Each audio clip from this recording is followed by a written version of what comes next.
The young girl pressed her back against the cold metal lockers, tears streaming down her face as the circle of bullies closed in. "Your dad's just a broken old man who couldn't even save his friends," sneered the ringleader, unaware that security. Cameras were silently recording every word, every gesture, and most importantly, every face. In exactly 30 minutes, the school's front doors would burst open, revealing a figure whose very presence would freeze the blood of those who had tormented his child. The principal would later describe it as the most dignified display of controlled fury he had ever witnessed. But by then, the entire school district would be facing questions that reached all the way to the Pentagon. What happened in Afghanistan 10 years ago that would make an entire school district change its bullying? Policies overnight? Emily Wilson's trembling fingers typed out the message she had promised herself she would never send. "Dad, they're at it again. Worse this time. Please." She hesitated before pressing send, knowing what it might trigger. Her father had been doing better lately. Fewer nightmares, fewer moments where his eyes would drift to somewhere far away. But today was different. Today, they had crossed a line. 20 miles away, former Marine Sergeant James Wilson felt his phone vibrate in the pocket of his work vest. He was halfway through his shift at Henderson's Hardware, where he'd been employed for the past 4 years since settling back into civilian life. The notification sound was different, the special tone he had set for Emily's messages only. James excused himself from the customer he was helping and stepped into the employee break room. Reading his daughter's words, his expression didn't change, not visibly. Only someone who knew him well would notice the slight tightening around his eyes, the almost imperceptible straightening of his posture. "Family emergency," he said to his manager, Mark, a fellow veteran who simply nodded. "Go," Mark replied. No questions asked. James clocked out, changed out of his work vest, and walked to his truck with the same measured pace he used for everything. His movements were deliberate, precise. The truck started with a low rumble, and he checked his watch.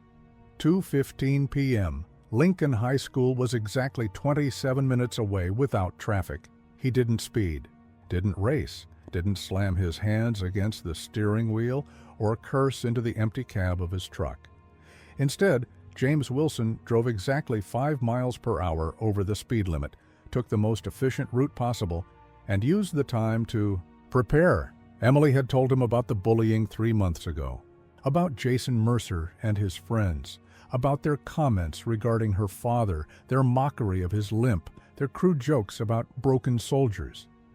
James had followed protocol then, arranged meetings with teachers, documented incidents, filed reports with the principal. He had trusted the system. The system had failed. His phone rang through the truck's speakers. "Emily." "I'm on my way," he answered, his voice steady. "Dad, I'm sorry. I shouldn't have—" Emily, just her name, spoken with gentle firmness. "You did exactly right. Are you somewhere safe right now?" "Bathroom," she whispered. "3rd floor?" "Ms. Hernandez saw what happened and told me to wait here." "Good. Ms. Hernandez is good people." He paused at a red light, hands at 10 and 2 on the steering wheel.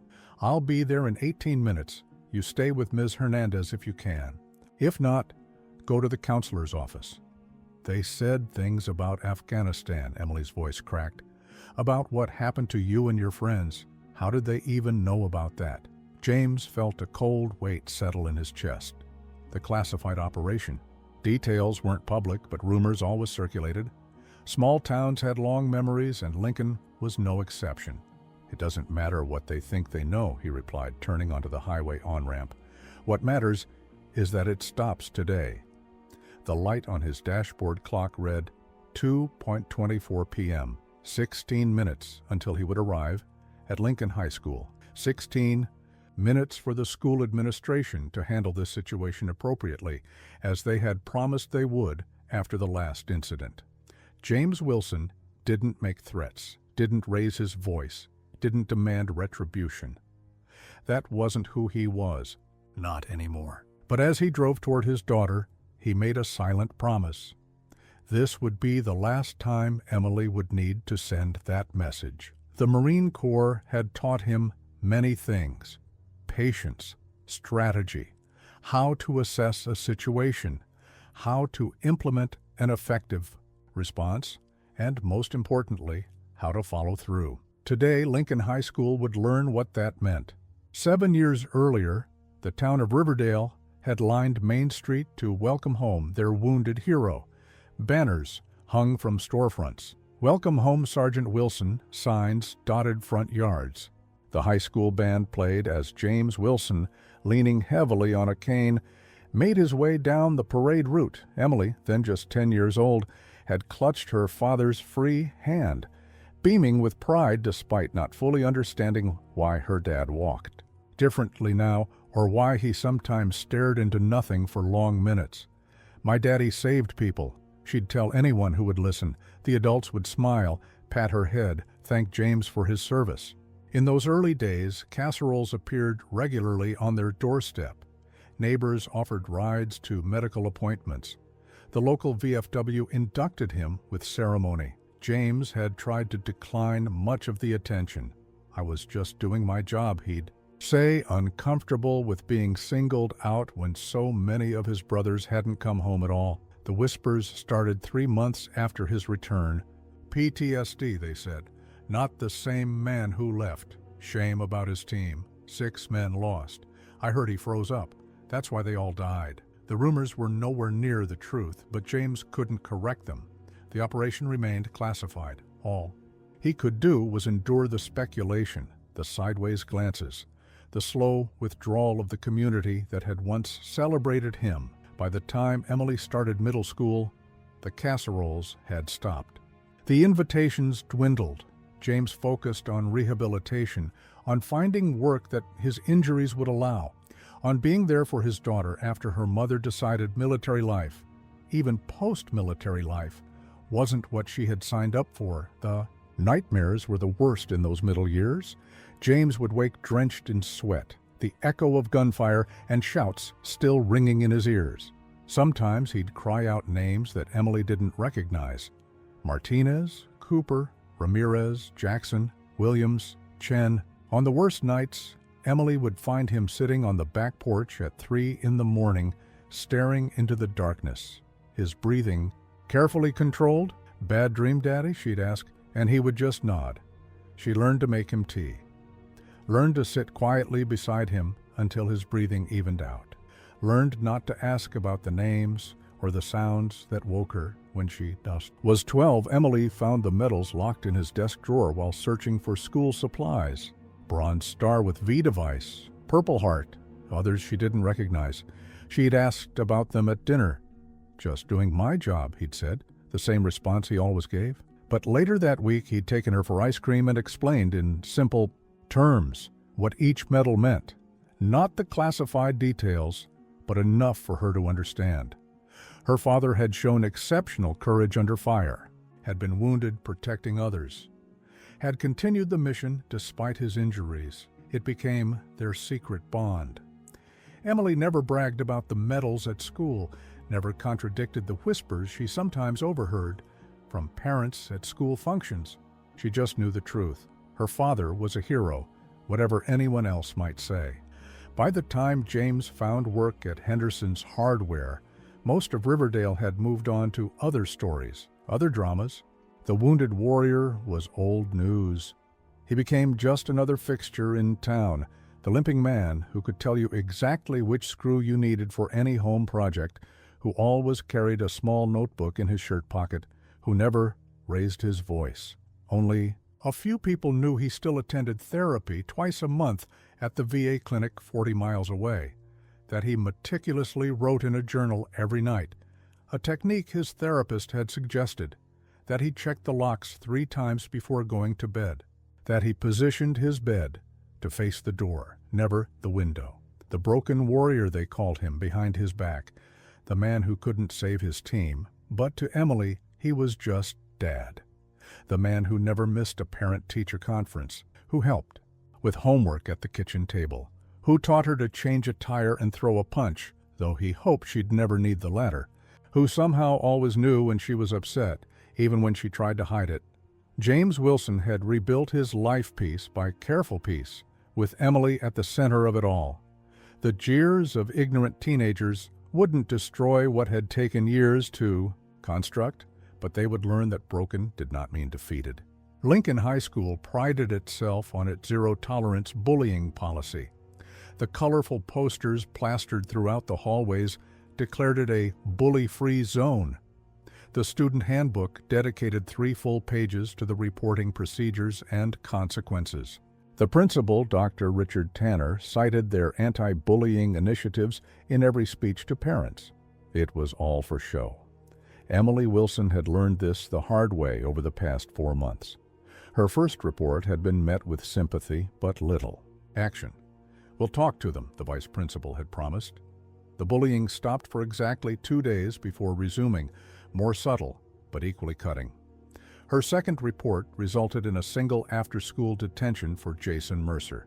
His friends received nothing. The following week, someone dumped her backpack in a toilet. By the third incident, when she found her locker vandalized with whispered slurs about her father, Emily had almost given up on the administration. But Ms. Hernandez, her Spanish teacher, had encouraged her to document everything. "Keep a journal," she'd advised during lunch one day. Times, dates, exactly what was said, who witnessed it. "Your father taught you to be methodical, right? Use that."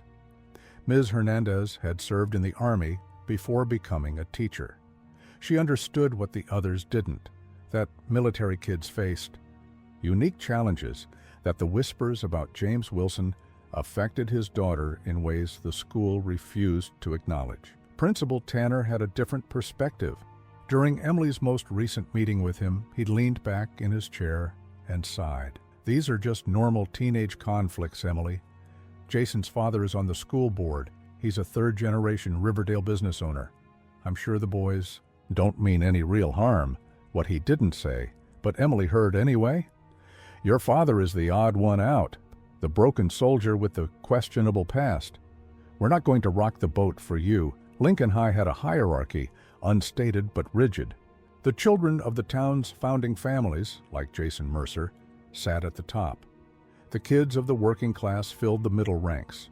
Military children, especially those of veterans with visible or invisible wounds, occupied the bottom tier. There were 7 military kids at Lincoln High. All of them had stories similar to Emily's. All of them had learned to keep their heads down. All except Emily Wilson. Ms. Hernandez had witnessed this pattern for the 3 years she'd taught at Lincoln. She'd brought her concerns to faculty meetings twice, suggesting specialized training on supporting military children. Both times her proposals were tabled for further consideration that never materialized. The school counselor, Mr. Diaz, had tried to establish a support group for military kids the previous year.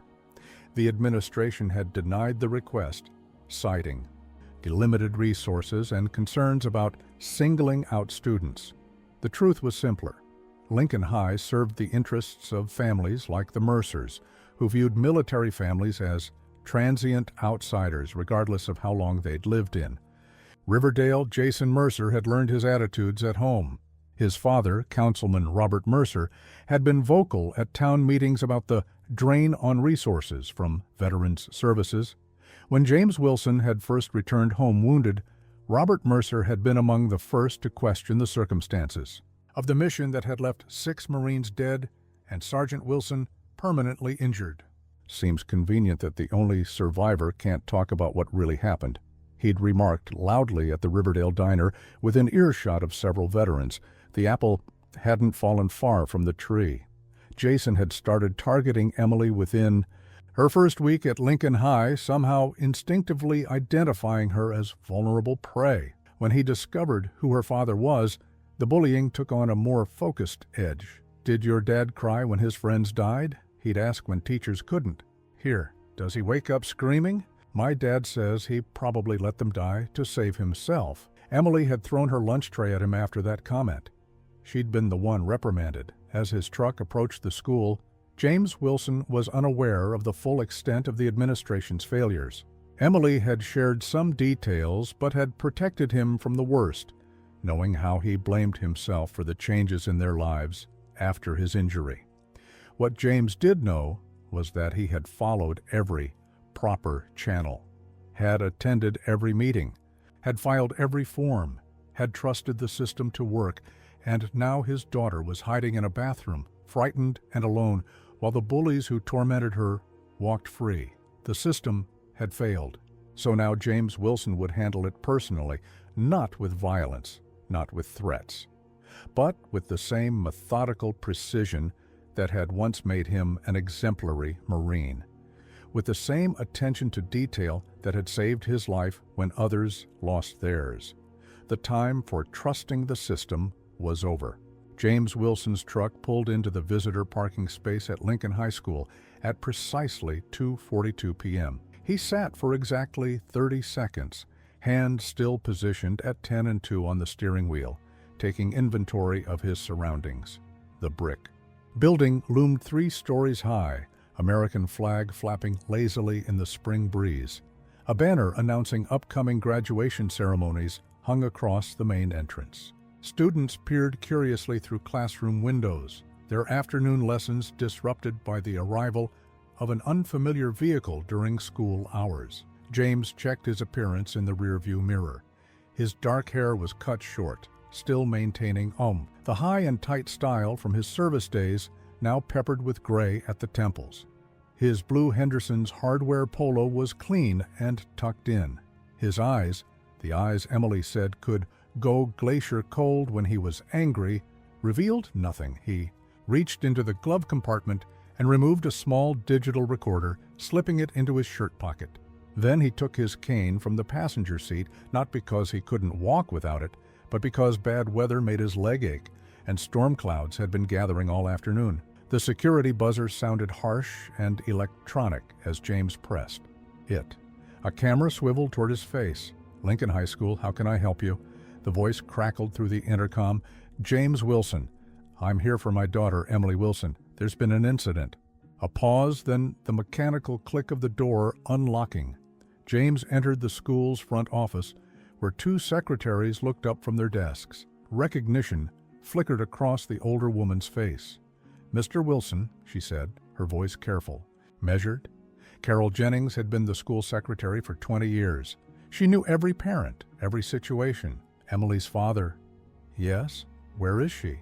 "I'll need you to sign in first," the younger secretary interjected, pushing a visitor's log toward him. James signed his name in neat block letters, the same way he'd filled out countless military forms.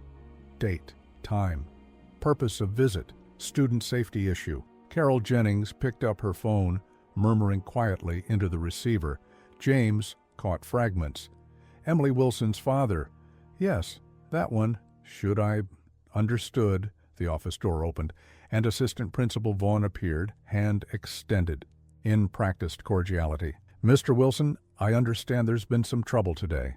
Why don't we step into my office and discuss—" "Where is Emily?" James interrupted, his voice level. "She's with the counselor, Mr. Diaz. She's perfectly safe. I assure you. I'd like to see her first, then we can talk." Something in James's tone made Vaughn reconsider whatever protocol he'd planned to follow. "Of course, this way, please." They walked through the administrative wing, passing the principal's office where Dr. Tanner was visible through the glass partition, deep in conversation on his phone. He glanced up, eyes widening slightly at the sight of James Wilson. He quickly turned his chair away. Students in the hallway pressed themselves against lockers as James passed, not out of fear, but some instinctive recognition of authority. He didn't swagger like the school security officer or project the artificial dominance of teachers trying to control their classrooms. James Wilson moved with the quiet confidence of someone who had faced actual danger and survived. The whispers started immediately behind him. "That's Emily Wilson's dad, the Marine. I heard he killed like 20 terrorists. My dad says he let his whole team die." James heard it all, but gave no indication. Information gathering was part of situational awareness. These murmurs provided context, confirmed what Emily had tried to shield him from.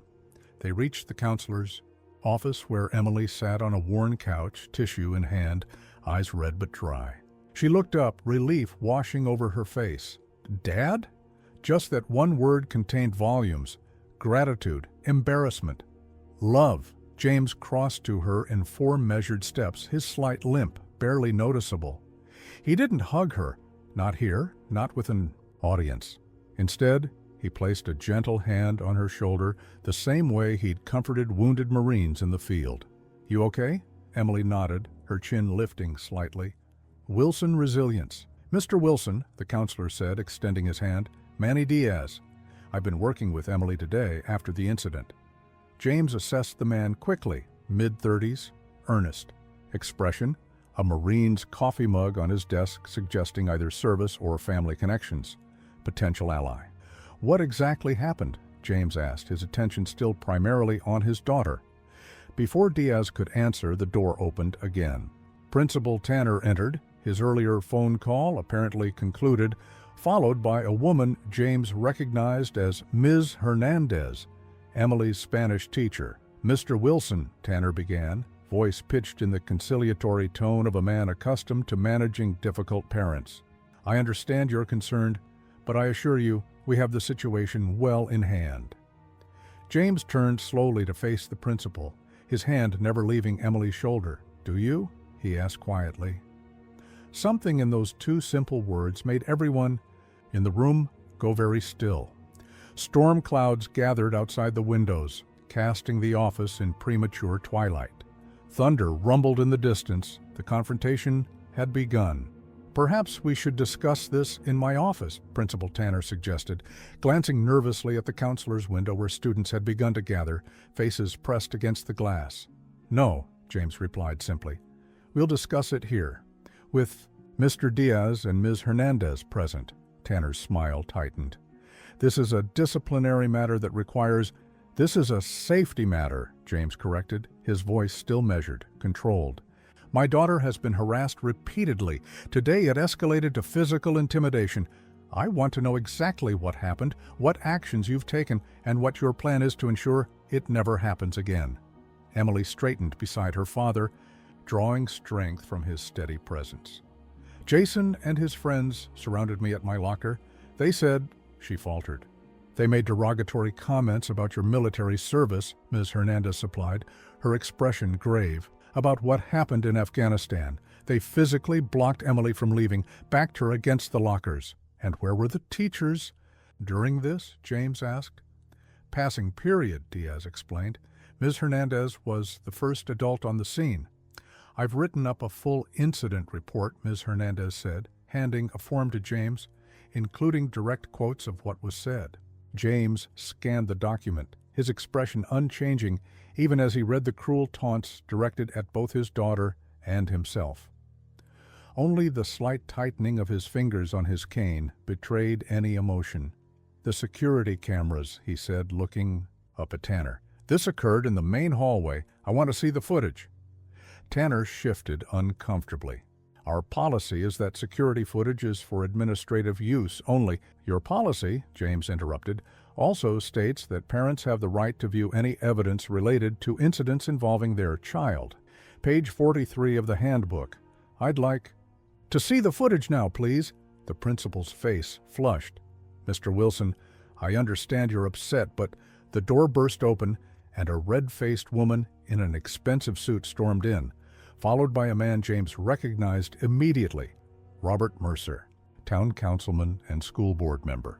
Behind them trailed Jason Mercer, his expression a mixture of defiance and unease. "What is the meaning of this?" demanded the woman, clearly Jason's mother. "You've pulled my son from AP chemistry for some ridiculous—" She stopped abruptly. Upon seeing James, "Karen," Tanner began placatingly. "Mr. Mercer, thank you for coming so quickly. We're just sorting through an unfortunate misunderstanding between the students." "Misunderstanding?" Ms. Hernandez repeated incredulously.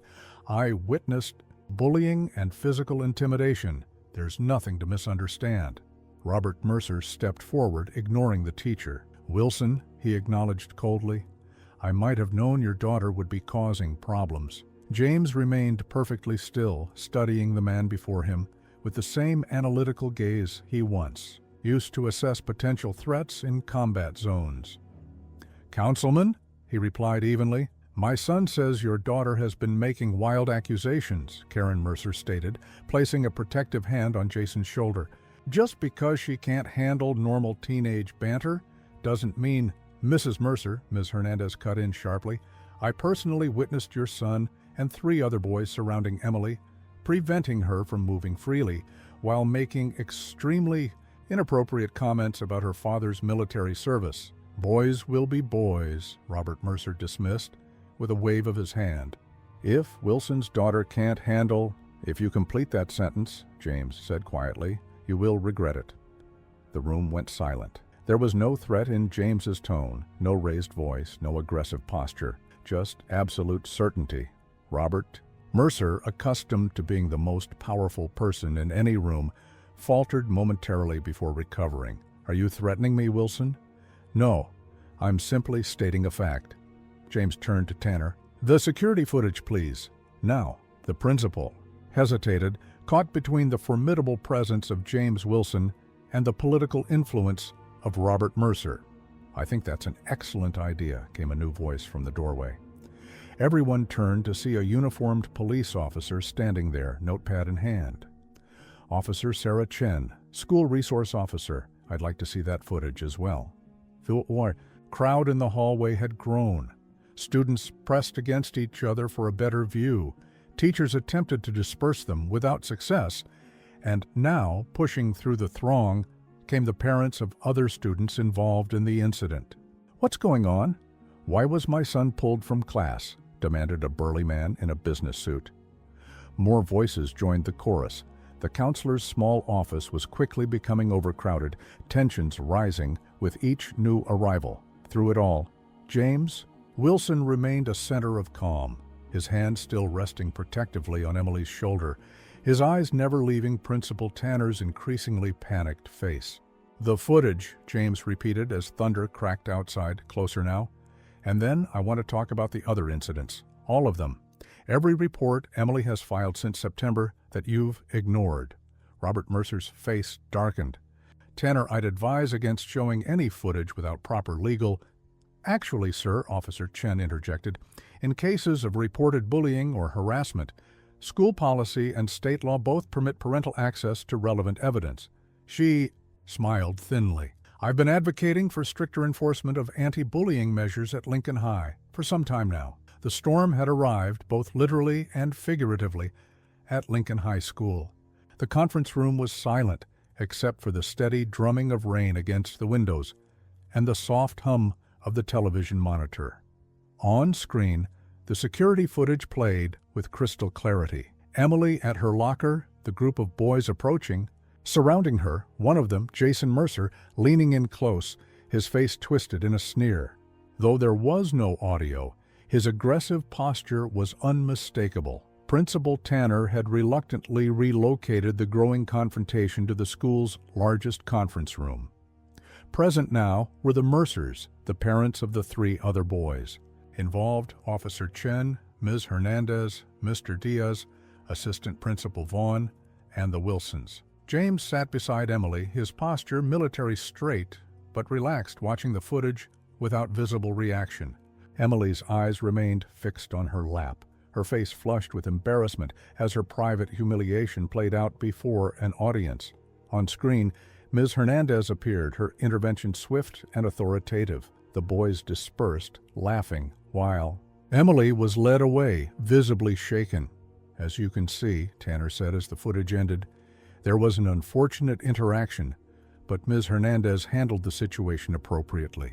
I don't see any evidence of physical— Play it again, James requested, and this time, focus on Jason Mercer's right hand at 14:27:33. Tanner frowned but rewound the footage. As it played, James spoke quietly. There, he's shoving her shoulder. Against the locker. Again at 14:27:45, blocking her attempt to leave. That's hardly— Robert Mercer began. Textbook intimidation, Officer Chen finished. Intentionally invading personal space, preventing freedom of movement. Boys' roughhouse, Karen Mercer insisted. This is being blown completely out of proportion. James reached into his pocket and removed his small digital recorder. This isn't an isolated incident. He pressed play. Jason Mercer's voice filled the room. Your dad's a coward who got his whole team killed, probably crying in a corner somewhere. Right now, right? Is that why your mom left? Couldn't stand being married to a broken... James stopped the recording. Emily was staring at him in shock. You recorded them? No, James replied. You did. The journal app on your phone, the one I installed last month, it activates automatically when certain keywords are spoken near you. Military, Marine, Afghanistan. He turned to the stunned room. I have 17 separate recordings over the past 3 weeks. This was the mildest one suitable for mixed company. You had no right to record my son, Karen Mercer exploded. That's a violation of single-party consent, Officer Chen interjected. Virginia law permits recording conversations if one party consents. If Emily's phone recorded conversations she was part of, it's perfectly legal. James placed a folder on the conference table. These are copies of every bullying report Emily has filed since September. 6 formal complaints, all involving Jason Mercer and his friends. All supposedly addressed by the administration. He looked directly at Tanner. Care to explain why the behavior continued? The principal tugged at his collar. We followed. Protocol for each report. Warnings were issued. A single detention, James corrected, for repeated harassment targeting a student based on her parents' military service and disability status. One of the other parents, father to a boy named Trevor, according to the school records James had reviewed, leaned forward. My son never mentioned any of this. He said they were just joking around. Listen to the recording again, James suggested. Tell me if it sounds like joking to you. Before anyone could respond, Robert Mercer slammed his hand on the table. This is ridiculous. Wilson comes in here with his military intimidation tactics, illegal recordings, making a mountain out of typical teenage behavior. Mr. Mercer, Ms. Hernandez cut in sharply, with all due respect, what I witnessed today was not typical teenage behavior. It was targeted harassment and, from what I'm hearing, part of an ongoing pattern the administration has failed to address. These children, James said quietly, have been repeating very specific information about Afghanistan, about an operation that remains classified. His eyes locked onto Robert Mercer. Information they could only have heard from adults in their lives. Adults with agendas. Robert Mercer's face reddened. Are you accusing me of something, Wilson? I'm stating facts. Your son has repeatedly harassed my daughter using details about a classified mission. Details that are not only sensitive but largely inaccurate. He didn't invent those talking points. The conference room door opened and a woman in a crisp blazer entered, carrying a leather portfolio. Sorry I'm late. Traffic was terrible with the storm. Principal Tanner's expression collapsed into something approaching despair. Ms. Alvarez, I didn't realize you'd be joining us. Diana Alvarez, District Superintendent, she introduced herself, surveying the tense room. I received some concerning information about ongoing bullying issues at Lincoln High. It seems I arrived just in time. James Wilson hadn't contacted the superintendent, but Ms. Hernandez had. And now, watching the principal's discomfort and Robert Mercer's barely contained fury, James allowed himself the smallest smile. The system had failed. Emily, so he'd created a new one. I believe, Superintendent Alvarez said, taking a seat at the head of the conference table, that we need to address both the immediate incident and the pattern of behavior that led to it. But first, she turned to James Wilson, I think it would help if everyone understood exactly what these children have been using to torment your daughter. James hesitated, his hand instinctively moving to his leg, where the shrapnel had torn through muscle and bone. Most of the operation remains. Classified. Not all of it, came a new voice from the doorway. The man who entered wore a Marine Corps dress uniform adorned with ribbons and medals that told their own story to those who knew how to read them. Colonel Thomas Reynolds, his silver haircut. Regulation short, his posture impeccable, despite being well into his 60s. Colonel, James said, rising automatically to attention. At ease, Sergeant Wilson. Reynolds smiled slightly. Actually, it's just Tom now. Retired last year. Principal Tanner looked bewildered. I'm sorry, who are you? Colonel Thomas Reynolds, retired. Former commanding officer of the 2nd Battalion, 8th Marines. Reynolds nodded to Superintendent Alvarez. Diana called me, thought I might be able to provide some context. James glanced at his daughter, then back to his former commander. Sir, with respect, much of what happened has been declassified as of last year, Reynolds finished. Part of the congressional review into Operation Sandstone. You wouldn't? No, they wouldn't have contacted you directly. He looked around the room. What I'm about to share is now public record, though not widely reported. The room fell silent as Reynolds took a position at the front, the natural authority of decades of command settling around him like a mantle. 10 years ago, Sergeant James Wilson was part of a 12-man team deployed to a classified location in Afghanistan. Their mission was to extract an intelligence asset, a local informant, who had provided crucial information about Taliban movements. Simple extraction should have been routine. Reynolds paused, his eyes meeting James's for a moment. The team was ambushed. Heavy fire from multiple positions. The informant was killed immediately. The team leader, Lieutenant Martinez, called for emergency extraction, but their position was too hot for helicopters to approach. Emily watched her father, seeing the tension in his jaw, the way his fingers gripped his cane. 6 Marines died in the first 5 minutes of the engagement. Sergeant Wilson was severely wounded. Shrapnel from an RPG tore through his right leg. Despite his injuries, he established a defensive position, radioed updated coordinates, and held off enemy fighters for 47 minutes while protecting the surviving members of his team. Robert Mercer shifted uncomfortably in his seat. His son Jason stared at the floor. When the extraction team finally arrived, they found Sergeant Wilson had applied tourniquets to 2 fellow Marines and was still returning fire despite catastrophic blood loss from his own injuries. The official report states, and I quote, "Sergeant Wilson's actions under extreme duress demonstrated exceptional courage and selflessness, directly resulting in the survival of 5 Marines who would otherwise have perished." Reynolds turned directly to Robert Mercer. "Your son has been telling people that Sergeant Wilson abandoned his team or somehow caused their deaths. That is categorically false. In fact, James Wilson received the Bronze Star with Valor Device for his actions that day.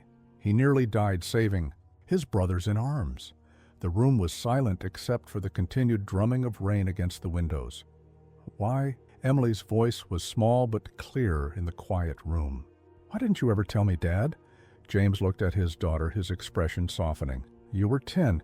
You didn't need the details, and later, it didn't seem to matter what really happened. The rumors were already out there. But your medals, don't bring back the men we lost," James said quietly. "Martinez, Cooper, Ramirez, Jackson, Williams, Chen. They had families too, children who grew up without fathers." Colonel Reynolds approached James, placing a hand on his shoulder. "The survivors all testified, James. To a man, they stated that without your actions, none of them would have made it home.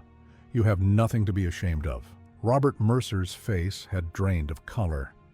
"I may have misspoken about certain aspects of Sergeant Wilson's service." "You mean you spread malicious lies?" Ms. Hernandez corrected sharply.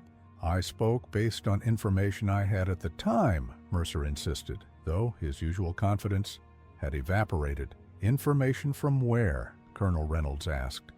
"Because the facts of Sergeant Wilson's heroism have been in the official record from day one. The only parts that were classified were the location and objective of the mission, not the conduct of the Marines involved." Karen Mercer turned to her husband, confusion evident on her face. "Robert, what is he talking about?" Before he could answer, Jason Mercer stood up abruptly.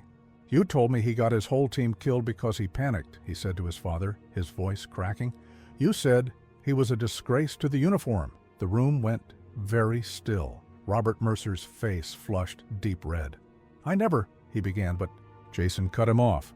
"Yes, you did. At dinner, when his name came up in the paper last year, that veterans charity thing, you said he was the reason those Marines died, and the military covered it up because they didn't want another scandal." Superintendent Alvarez cleared her throat. "I think we've identified the source of the misinformation. Now about the bullying incidents themselves. But Emily was looking at her father with new understanding, pieces of a puzzle finally falling into place. The nightmares, the names he called out in his sleep, the medals he kept hidden away. Her father wasn't broken. He was a hero who had carried the weight of both survival and loss for a decade without complaint. The conference room had transformed. What began as a confrontation over a single bullying incident had evolved into something far more significant, a reckoning with years of systemic failure. Superintendent Alvarez took control of the meeting. With practiced efficiency, let's address the immediate issues first. Principal Tanner, I'd like copies of all bullying reports filed this academic year, not just Emily Wilson's. Officer Chen, please document today's incident thoroughly. Tanner nodded stiffly. His earlier confidence evaporated in the face of his superior's direct oversight. As for disciplinary measures, Alvarez continued, turning toward the Mercers and the other parents, the district has clear policies regarding harassment, especially when targeted at protected categories, which includes military families. Protected categories? Robert Mercer scoffed, attempting to recover some of his earlier bluster. That's absurd. Military families aren't a protected class. Actually, James interjected quietly, under Virginia Code Section 22-1276.01, as amended last year, they are. Harassment based on military status is specifically prohibited in all Virginia public schools. The room fell silent. Robert Mercer stared at James with a mixture of disbelief and grudging respect. How do you know that? He finally asked. James met his gaze steadily. I read extensively, particularly laws pertaining to my daughter's well-being. Colonel Reynolds smiled slightly. James always did his homework. Best prepared Marine in the battalion, Superintendent Alvarez continued. The code also mandates specific training for school staff on recognizing and addressing bullying of military children. She glanced pointedly at Principal Tanner. Training, I'm not certain, has been implemented at Lincoln High.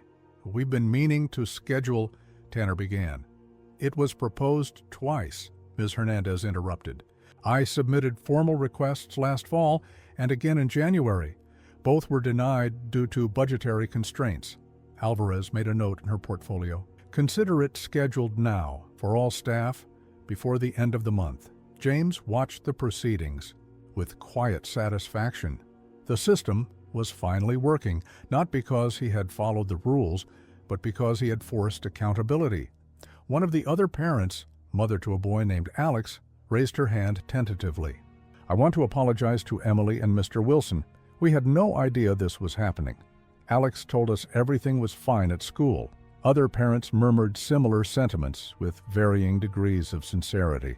Only Robert Mercer remained defiant, though his wife looked increasingly uncomfortable beside him. What happens now? Emily asked, her voice stronger than it had been all afternoon. Now, Superintendent Alvarez replied, we implement both immediate consequences and long-term solutions. She turned to the group of parents. Your sons will receive in-school suspension for the remainder of the week, during which they'll complete educational modules on respect, diversity, and the contributions of military families.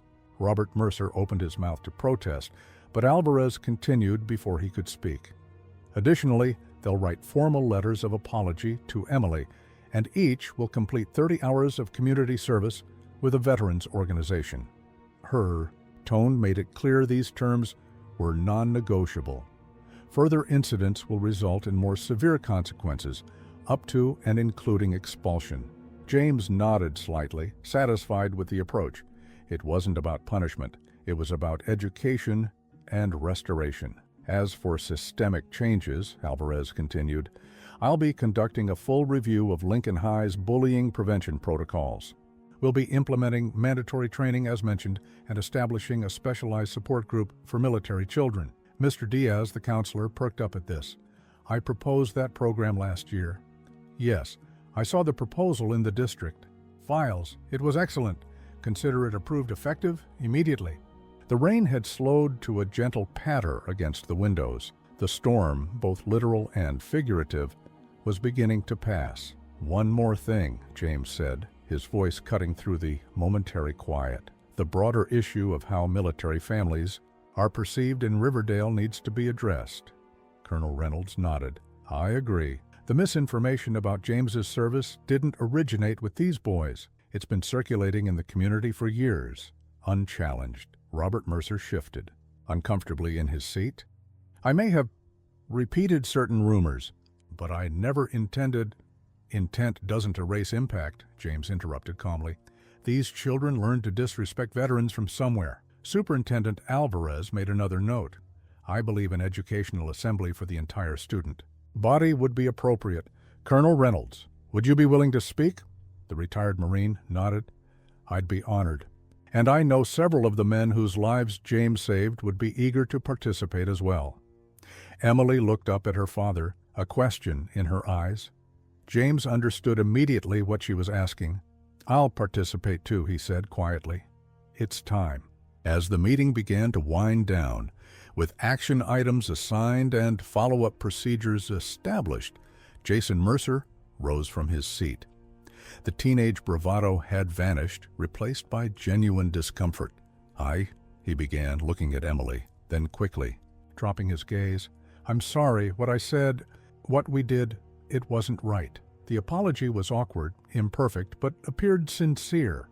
Emily nodded once, neither accepting nor rejecting the overture. That would take time.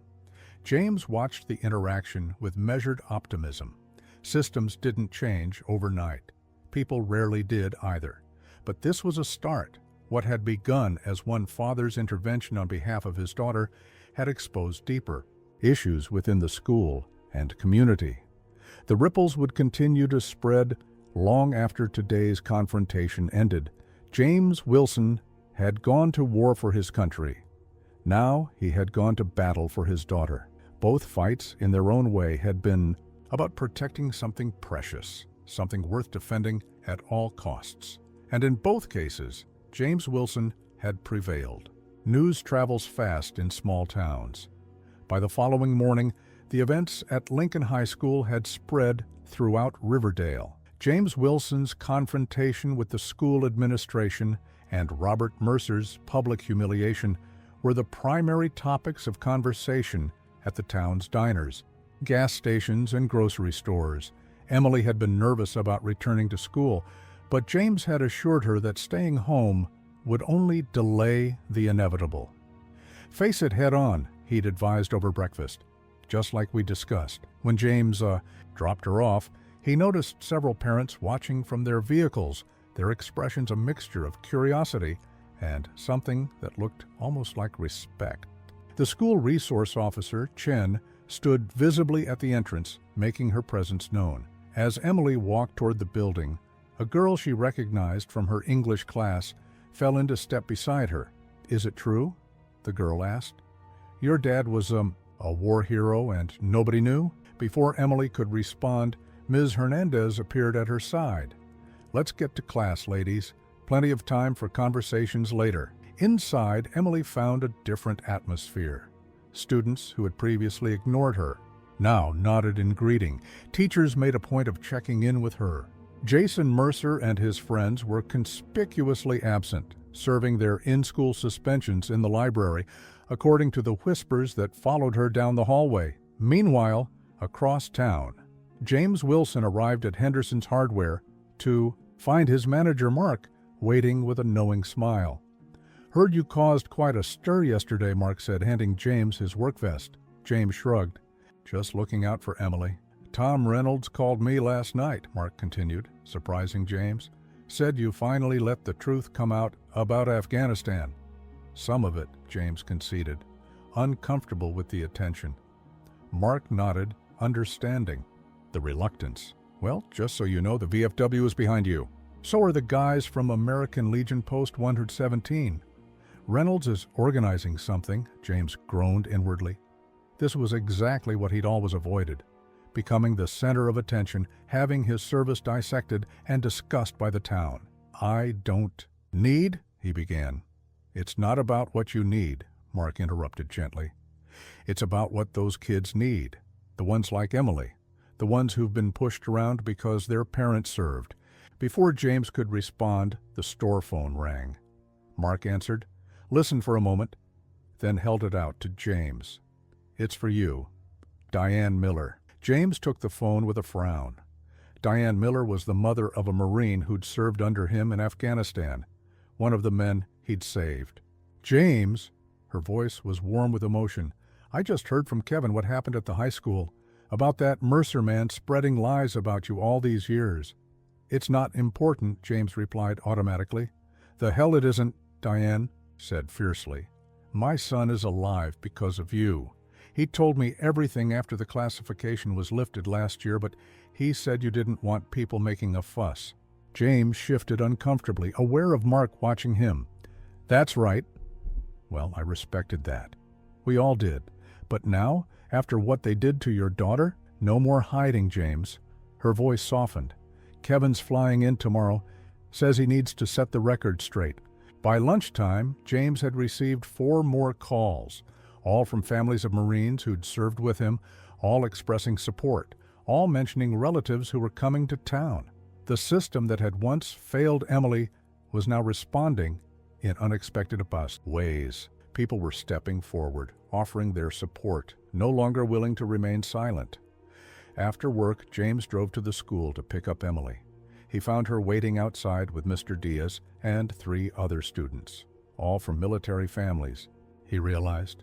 "Dad," Emily said as she climbed into the truck, "Mr. Diaz started the military kids support group today. It's official." James nodded to the counselor, who approached the driver's side window.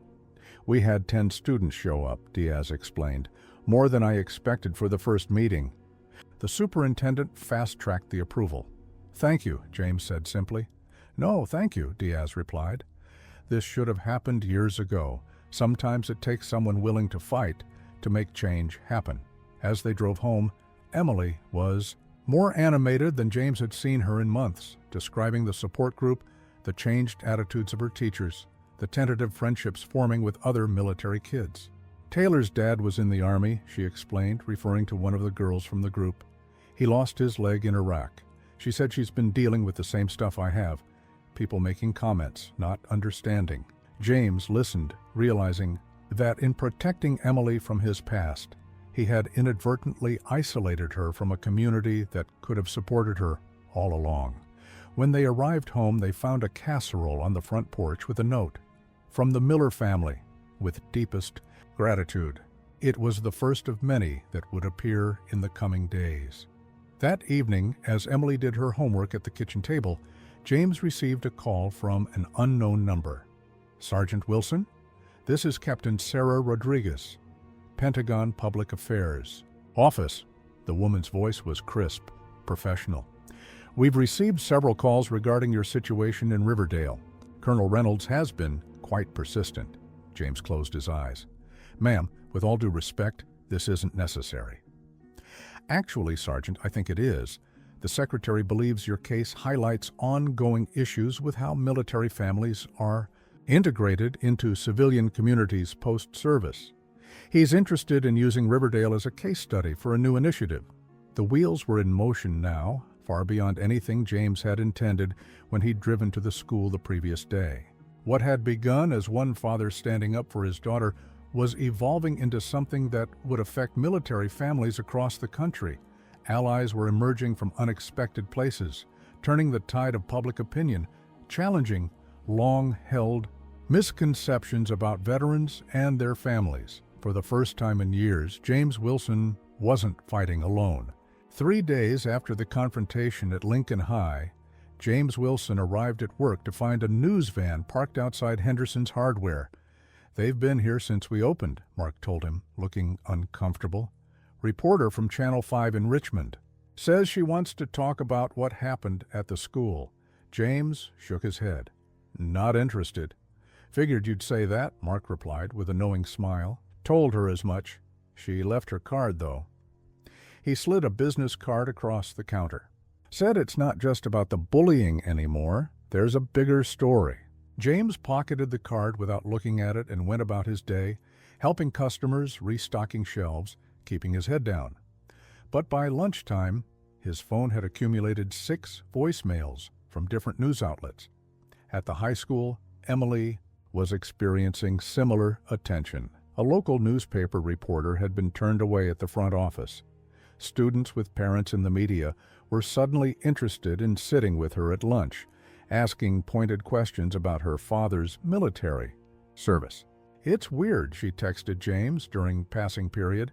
"Everyone wants to talk to me now." "You don't have to talk to anyone," he replied immediately. "Your story is yours to tell or not tell." Ms. Hernandez had become a protective presence, intercepting curious teachers and redirecting prying students. Mr. Diaz had offered his office as a quiet space whenever Emily needed a break from the attention. By Thursday, the story had spread beyond Riverdale. The regional news included a segment on military families facing discrimination in schools, featuring a silhouetted interview with a teacher from Lincoln High. Clearly Ms. Hernandez, though her identity was concealed. The truth is, the disguised voice stated, "We've been failing these children for years. It took one father, a decorated Marine, standing up to an entrenched system to make anyone pay attention." Friday morning, James's quiet breakfast with Emily was interrupted by a knock at the door. On the porch stood a woman in her 30s with a recorder in hand and a press badge around her neck. "Mr. Wilson, I'm Layla Johnson from the Military Times. I was hoping for a few minutes of your time." "No comment," James said, moving to close the door. "Sir, with respect," Johnson persisted, "this isn't just about what happened at Lincoln High anymore. Military families across Virginia are coming forward with similar stories. Your stand has started something important." James hesitated. "My priority is my daughter's well-being, not being the face of a cause," Johnson nodded. "I understand, but your experience could help other families who don't have your resources or knowledge to fight back." She handed him a business card. "If you change your mind, please call me. No pressure, no ambush interviews, on your terms." The media attention intensified when Kevin Miller, one of the Marines James had saved in Afghanistan, arrived in Riverdale. On Saturday, unlike James, Miller had no reservations about speaking to reporters. "Sergeant Wilson saved my life and the lives of 4 other Marines that day," he told the local news, standing in front of the VFW hall. "I've got a wife and 3 kids because of him. When I heard what was happening to his daughter, how people in this town had been treating his family based on lies, I had to come set the record straight." The story spread to military blogs and veterans forums. By Sunday, it had been picked up by national outlets, focusing less on the school incident itself and more on the broader issues it represented. "Pentagon examining treatment of military families in civilian communities," read one headline. "Decorated Marine's daughter bullied over father's service," proclaimed another. James tried to shield Emily from the growing media circus, but she surprised him by expressing interest in the coverage. "Maybe it's good that people are talking about it," she suggested over dinner Sunday night. "Maybe other kids won't have to go through what I did." James studied his daughter's face, noting the new confidence in her expression. "You think we should talk to them? The reporters?" Emily considered the question carefully. "Not all of them, but maybe that lady from Military Times. She seemed to actually care about the issue, not just getting a sensational story." The Wilsony? Resilience was showing itself again, the ability to assess a situation objectively, to make tactical decisions based on desired outcomes rather than emotions. Monday morning, James called Layla Johnson and agreed to an interview, with conditions. No photographs of Emily, no details about the classified aspects of the Afghanistan mission. Focus on solutions rather than grievances, Johnson readily agreed. "This isn't about exposing anyone, Mr. Wilson. It's about fixing a broken system." The interview took place that evening at their kitchen table. Emily sat beside her father, speaking with remarkable poise about her experiences at school, the ineffective response from administrators, and the changes now being implemented. James spoke less, letting his daughter take the lead, intervening only when questions ventured too close to classified information or became too personal. The issue isn't unique to Riverdale, he explained when asked about broader implications. Military kids face this everywhere.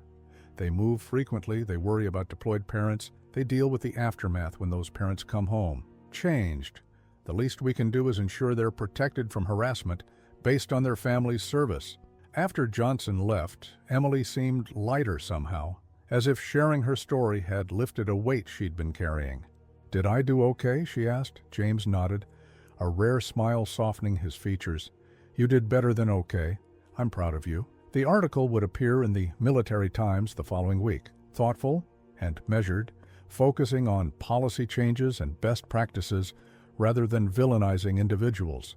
It would be widely shared among military families and eventually find its way to the desk of the Secretary of Defense. What had begun as a single father's intervention was becoming a movement, amplified by media attention, but guided by the steady hands of those who understood the real issues at stake. The broken warrior and his daughter were finding their voices, and people were listening. The rumble of motorcycles echoed down Main Street early Saturday morning. Residents of Riverdale peered through their windows as a procession of riders in leather vests emblazoned with Marine Corps insignia rolled through town.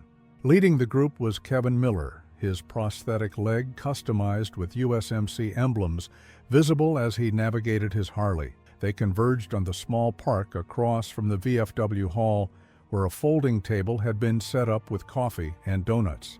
The event had been organized quietly through veterans networks, a gathering of Marines who had served with or under James Wilson. James had been reluctant when Miller first proposed it. "This isn't necessary, Kevin," he'd insisted during a phone call earlier that week. "Maybe not for you," Miller had replied, "but it's necessary for us, for the guys who came home because of you, for the families of those who didn't." Now, watching from his truck parked across the street, James recognized faces he hadn't seen in a decade. Men he'd trained with, men he'd fought beside. Men whose lives had intersected with his during the most intense periods of his military career. Emily sat beside him, observing the gathering with curiosity. "Are you going to talk to them?" James tightened his grip on the steering wheel. "I don't know. They came all this way," she pointed out gently. With a sigh, James nodded and opened his door. The moment his boots hit the pavement, heads turned, conversations paused. And then Miller was striding toward him, arms outstretched. "Wilson, you stubborn son of a gun." The hug was brief but forceful, followed by backslaps and handshakes as other Marines approached. Names James hadn't spoken aloud in years now filled the air around him. Rodriguez, Thompson, Patel, O'Brien, Dawson. "You remember my daughter, Emily," James said, drawing her forward with gentle pride. The Marines greeted her with respect rather than the condescending treatment adults often reserved. For teenagers, they understood what it meant to be a military child, the unique challenges, the premature responsibilities, the unspoken worries. "Your dad saved my life in Helmand Province," Rodriguez told her, his expression serious. "Different operation than Afghanistan. I was a brand new lance corporal, separated from my unit. Sergeant Wilson found me, got me back to safety." Similar stories emerged as more Marines approached. James had never discussed these incidents with Emily, partly due to classification, partly due to his natural reticence, and partly to shield her from the harsh realities of combat. "Your father," explained Thompson, a former Navy corpsman who had served with the Marine unit, "has the highest situational awareness of anyone I've ever met. Always knew where threats were coming from before they materialized." Across town, Robert Mercer watched the gathering from his office window overlooking Main Street. The convoy of motorcycles had passed directly in front of his insurance agency. Now he could see the growing crowd at the park, not just Marines but other veterans joining them, along with ordinary citizens bringing food and drinks. His phone had been ringing non-stop for days, clients questioning his integrity, fellow boards, members suggesting he take a leave of absence, friends suddenly too busy to meet for their regular golf game. The damage to his reputation was substantial, but what bothered him most was his son's reaction. Jason had barely spoken to him since the meeting at the school, spending most of his time in his room or at his mother's sister's house across town. Back at the park, the impromptu gathering had grown to nearly 100 people. Colonel Reynolds arrived with Superintendent Alvarez, both carrying boxes of cookies from the local bakery. Ms. Hernandez and Mr. Diaz showed up with several students from the military kids support group. "I never expected this," James murmured to Miller as they watched the crowd. "That's because you've spent 10 years keeping your head down, thinking that was the right thing to do," Miller replied. "Some of us have wanted to tell your story for years." A Marine named Dawson approached, accompanied by an older couple. "Sergeant Wilson," he said formally, "these are Martinez's parents. They came from California. They wanted to meet you." James went very still. Lieutenant Martinez had been the team leader in Afghanistan, the first to fall in the ambush. James had carried the weight of his death and the deaths of the others. For a decade, Mrs. Martinez took James's hands in hers. "For 10 years, we've wanted to thank the man who tried to save our son, who honored his memory by saving others." James found himself unable to speak, emotions he'd kept carefully controlled now threatening to break through his carefully maintained composure. Mr. Martinez stepped forward. "Michael wrote to us about you before it happened, said you were the best NCO he'd ever served with, that if anything happened to him, he knew you'd make sure the mission was completed." The Brotherhood of Marines closed ranks around James, providing silent support as he faced this unexpected moment of reckoning with his past. Emily watched with newfound understanding of her father's quiet strength and the depth of bonds formed in combat. Word of the gathering spread quickly through Riverdale. More townspeople arrived, many bringing food or simply coming to witness the unprecedented assembly of Marines in their small community. Mayor Wilson, no relation to James, made an appearance, awkwardly offering official welcome to the visitors. The local newspaper sent a photographer. Several Marines politely but firmly declined interviews from regional media outlets that had gotten wind of the event. This wasn't for public consumption.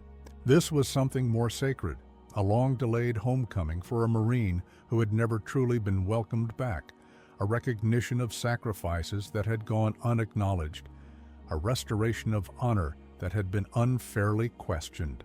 As the afternoon progressed, James gradually relaxed, sharing quiet conversations with his former comrades, accepting their gratitude with increasing grace. Emily moved among the groups, absorbing stories about her father that filled in the gaps of the quiet. Reserved man she'd known all her life. "Your dad," Corporal Patel told her with a grin, "once carried me 3 miles through a sandstorm when I sprained my ankle during training. Refused to leave anyone behind, even in a practice exercise." The battalion had assembled one final time, not for war, but for justice, not for combat, but for healing. And James Wilson, who had spent a decade in the shadows, found himself finally stepping into the light. The Riverdale School Board normally conducted their monthly meetings in relative obscurity. A handful of dedicated parents might attend, along with teachers advocating for resources or administrators presenting reports. On rare occasions, a contentious issue like budget cuts or curriculum changes might draw a crowd of 20 or 30 concerned citizens. Tonight, more than 200 people packed the high school auditorium. James and Emily arrived 15 minutes early to find the parking lot already full. Marines in civilian clothes nodded respectfully as they passed. Parents of military children, many of whom James had never met, made a point of shaking his hand or introducing themselves. Teacher Ms. Hernandez waved them toward seats she'd saved in the 3rd row. "Quite a turnout," James observed, surveying the growing crowd. "Word spread," Ms. Hernandez replied with a satisfied smile. The agenda includes discussion of the district's policies regarding military families and bullying prevention. People are interested. The 7 members of the school board filed onto the stage precisely at 7 p.m. Robert Mercer was conspicuously absent, his usual seat at the center of the table empty. The board president, an elderly former principal named Margaret Whitaker, called the meeting to order with visible apprehension. Due to the unusual level of interest in tonight's meeting, she began, her voice amplified through the sound system, we'll be modifying our typical agenda to address the issues that have brought so many of you here tonight. The routine matters of budget approvals and maintenance contracts were dispensed with quickly. Then Superintendent Alvarez took the podium, her professional demeanor unwavering despite the charged atmosphere. Last week, she began, an incident at Lincoln High School brought to light systematic failures in how our district addresses bullying, particularly bullying targeted at children from military families. She outlined the events without naming specific students, explaining the subsequent investigation that revealed a pattern of unreported or inadequately addressed incidents. Our policies looked good on paper, Alvarez admitted, but implementation was inconsistent at best and negligent at worst. That changes starting today. She introduced a comprehensive new framework developed in consultation with military family advocacy groups, the school resource officer, and mental health professionals. The plan included mandatory training for all staff, clear reporting procedures with accountability measures, and the establishment of support resources specifically for military children. When she finished, the board president opened the floor for public comments. James had not planned to speak, but Emily nudged him gently. You should, she whispered. They need to hear from you. James made his way to the microphone set up in the center aisle. The auditorium fell silent as he adjusted it to his height, his posture automatically settling into the familiar parade rest stance, feet shoulder-width apart, hands clasped behind his back. My name is James Wilson, he began, his voice steady and measured. Former Sergeant, United States Marine Corps. Father to Emily Wilson, sophomore at Lincoln High. He paused, gathering his thoughts. I'm not here to place blame or demand apologies. What happened to my daughter, what's been happening to her and other military kids for years, isn't unique to Riverdale. It's a symptom of a broader disconnect between military and civilian communities across this country. The audience remained utterly silent, hanging on his words. When service members deploy, we know exactly what we're fighting for. The people back home, the communities we love, the American way of life. But when we return, especially if we return changed, as many of us do, that connection often breaks down. We become abstractions, objects of either pity or misplaced hero worship. Rarely just neighbors, colleagues, parents. James looked directly at the school board members, his gaze level and unflinching. Our children bear the weight of that disconnect. They navigate between the military world with its unique culture and challenges, and civilian schools that often don't understand their experiences. When they're targeted for their parents' service, as my daughter was, it cuts deeper than ordinary bullying. It's an attack on their identity, their family's sacrifices, their very sense of belonging. Several board members shifted uncomfortably in their seats. Superintendent Alvarez's proposal is excellent, James continued, but policies alone won't solve this problem. What we need is cultural change in this school, in this town, and in communities nationwide. Our children deserve to be seen for who they are, not defined by their parents' uniform or injuries or combat experiences. He turned slightly, acknowledging the many veterans and military families in the audience. We also bear responsibility. Many of us, myself included, have kept our distance from civilian institutions. We've avoided engagement when we should have been building bridges. That ends tonight. James's voice remained steady, but those who knew him well could detect the emotion underlying his carefully chosen words. I propose a community working group, veterans, educators, students, and town leaders, to develop ongoing programs that foster genuine understanding between military and civilian families. Not just anti-bullying measures, but proactive integration. Efforts, not just tolerance, but true inclusion. As he returned to his seat, the auditorium erupted in applause. One by one, others approached the microphone.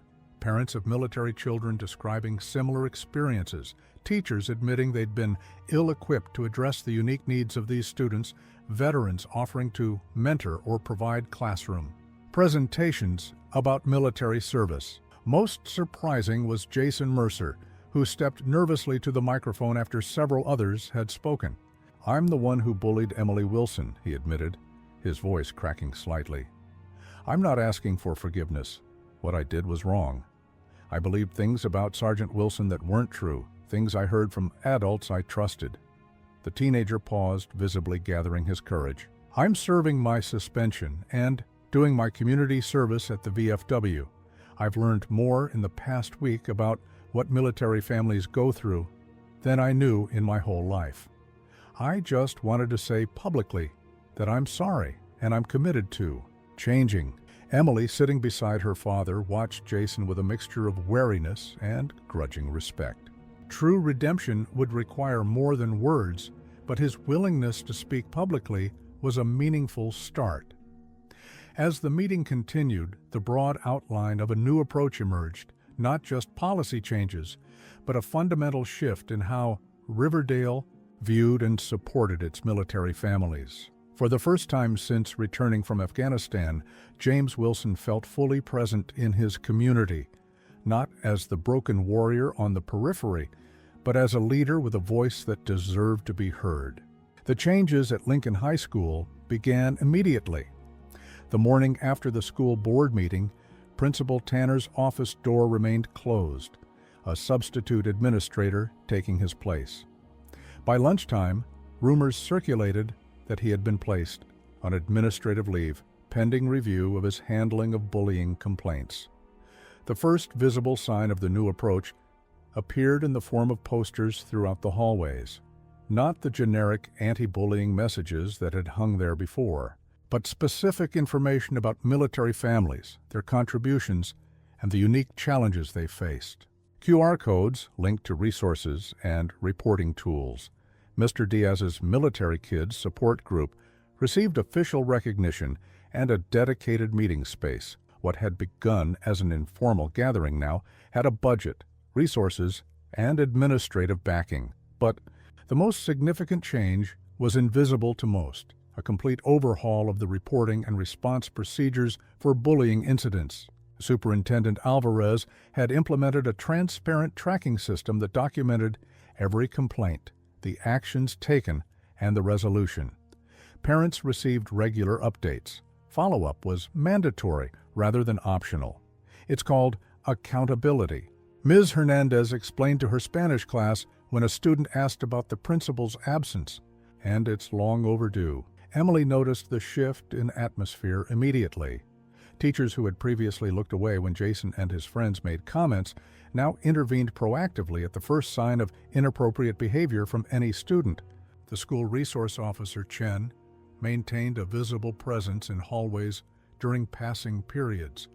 Even more surprising was the change in her fellow students.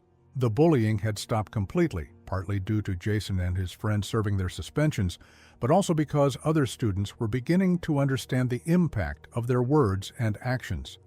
At the district level, changes moved with remarkable speed. The working group James had proposed during the school board meeting was formed within days, with Superintendent Alvarez personally overseeing its development. The group included veterans, educators, students, and community leaders, with James reluctantly accepting a leadership role. "You started this," Colonel Reynolds reminded him when James tried to decline. "You need to see it through." Their first meeting established ambitious goals: comprehensive staff training on military cultural competence, curriculum updates to accurately reflect military contributions and sacrifices, mentorship programs pairing veterans with students, and community events to bridge the civilian-military divide. Most controversially, the group recommended the reassignment of administrators who had failed to address bullying complaints adequately. This included Principal Tanner, whose temporary leave soon became permanent. The message was clear: the old system of minimizing problems and protecting the status quo was over. Robert Mercer resigned from the school board the following week, citing personal reasons, in a terse letter read aloud at an emergency session. His insurance agency remained open, but business had noticeably declined as military families and their supporters took their business elsewhere. Karen Mercer, however, surprised everyone by joining the working group, offering a perspective as both a school board member's wife and the mother of a child who had participated in bullying. "I was blind to what was happening," she admitted during their second meeting. "I believed what my husband told me about Sergeant Wilson because it was easier than questioning it.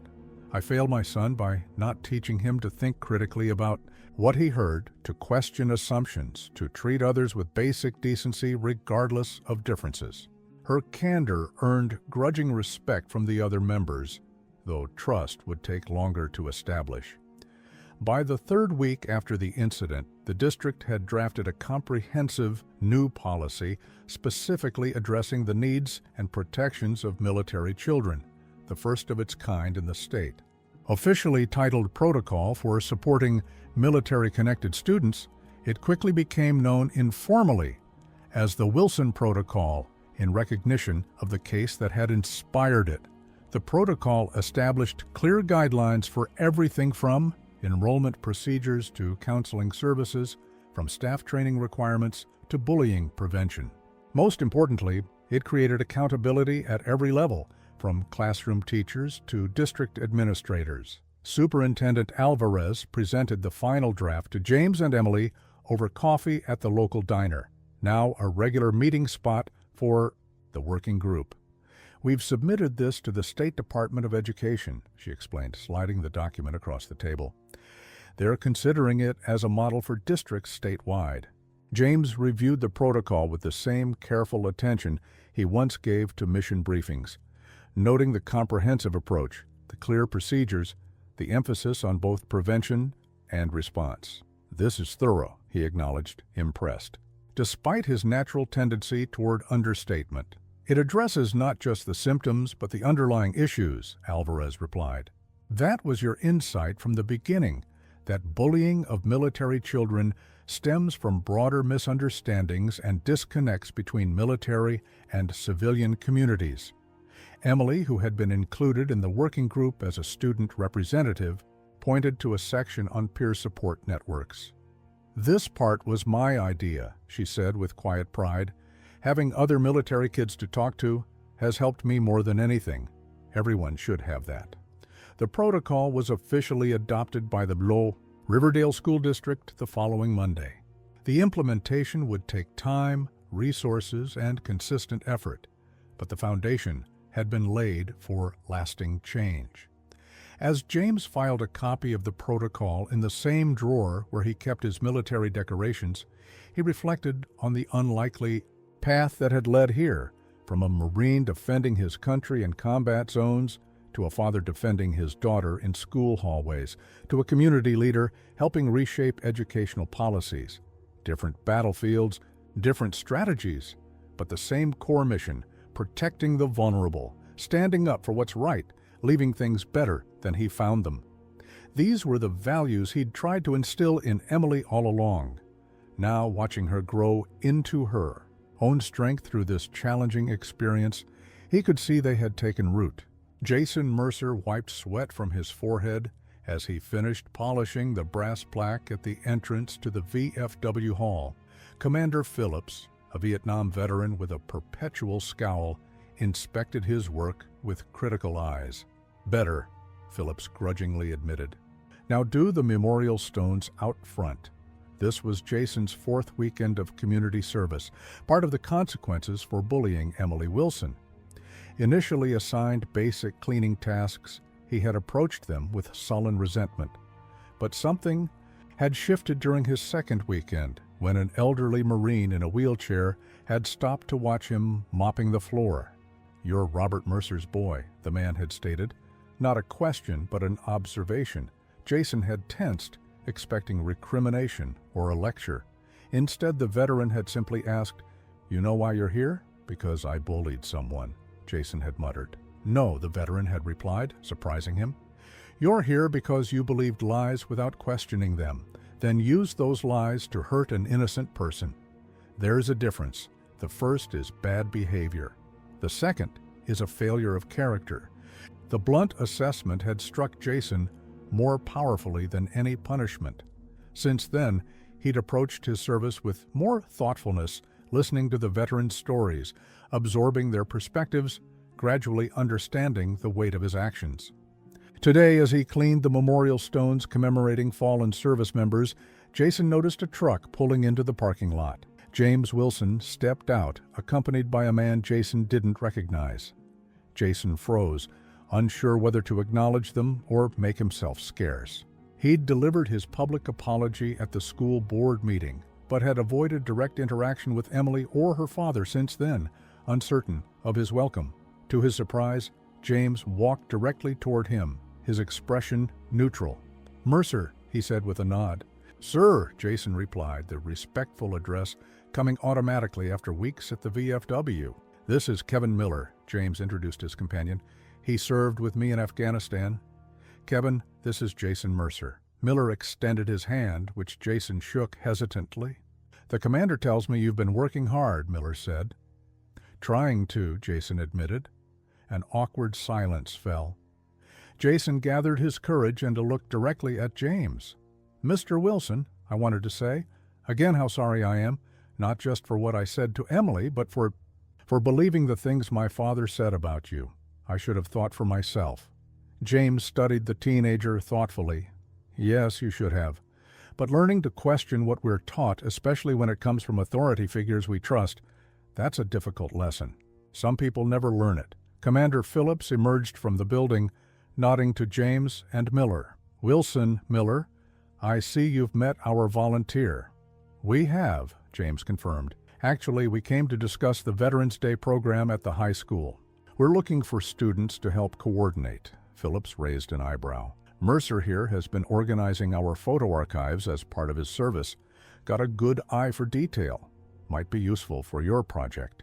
Jason looked up in surprise.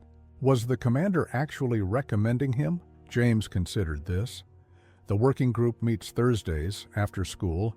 If you're interested, you could attend this week. See if it's something you want to be involved with." The offer was delivered. Without warmth, but without hostility either.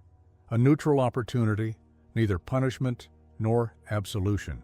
"I'd like that," Jason said. If people are okay with me being there." "That depends on you," James replied simply.